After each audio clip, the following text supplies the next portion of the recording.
আমরা তো চাই যোগ্য তালিকা প্রকাশ করুক, তাহলে প্রমাণ হয়ে যাবে ৮,০০০ অযোগ্যকে চোর মমতা চাকরি দিয়েছে টাকা নিয়ে।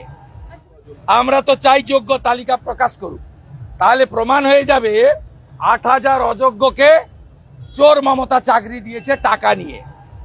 ৮,০০০ অযোগ্য বাছাই হয়ে যাবে, প্রমাণ হবে তৃণমূল টাকার বিনিময়ে ৮,০০০ অযোগ্যকে চাকরি দিয়েছে।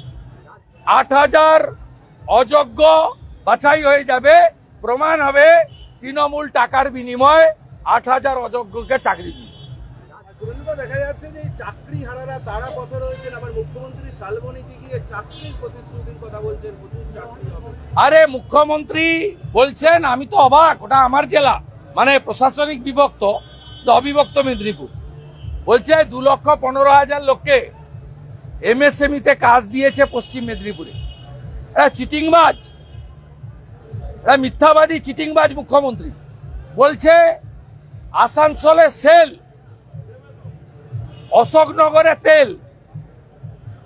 বলছে অশোকনগরে ভা কিচ্ছু নেই, ল্যান্ড অ্যাকুইজিশন হয়নি ওএনজিসিতে, আর সেলের আধুনিকীকরণ কেন্দ্র সরকার করবে।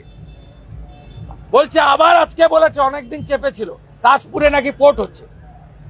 তা আপনি তো দীঘা যাবেন, 4 দিন থাকবেন, তাজপুরের পোর্টটা একবার দেখে আসবেন কেমন কাজ চলছে।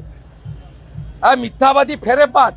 আপনি ভাবতে পারবেন এই সঞ্জয় জিন্দাল এ আরেকটা চিটিংবাজ।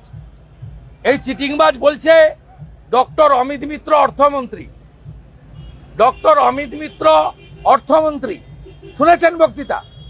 চন্দ্রিমা ভট্টাচার্য তাহলে কে? বলছে মিলিয়নস অফ মিলিয়নসের মধ্যে এটা একমাত্র এক্সেপশন, জেম এই রাজ্যের মুখ্যমন্ত্রী। এই সজ্জন জিন্দাল মনে হয় অবহেলার ঘটনা জানে না। এই সজ্জন জিন্দাল মনে হয় 26,000 চাকরি চুরির ঘটনা জানে না। এই সজ্জন জিন্দাল মনে হয় আমার বাড়ি তোমার বাড়ি মোথা বাড়ি জানে না।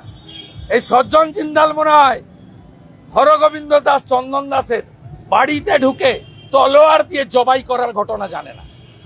চাকরি হারারা আজকে পথে রয়েছেন, এসএসসি বারংবার দাবি করছে যে কিছুক্ষণের মধ্যেই তারা তালিকা সামনে নিয়ে আসবে যোগ্য অযোগ্য। আমরা তো চাই যোগ্য তালিকা প্রকাশ করুক, তাহলে প্রমাণ হয়ে যাবে ৮,০০০ অযোগ্যকে চোর মমতা চাকরি দিয়েছে টাকা নিয়ে।